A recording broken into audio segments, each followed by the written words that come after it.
به نام خداوند بزرگ و مهربان. السلام علیکم و رحمت الله و برکاته.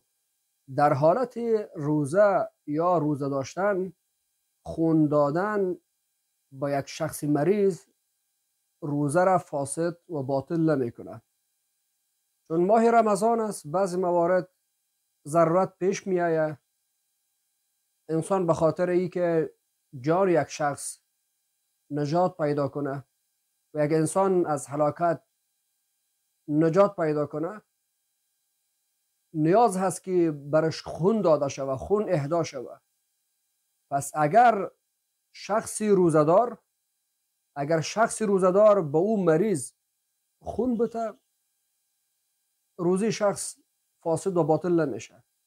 اما فقها میگن اگر زمانی که شخص روزدار به شخص مریض خون میده و احتمال زیاد ضعیف شدن بدنش هست، در این صورت همین عمل مکروه است، روزیشش مکروه میکنه. چرا که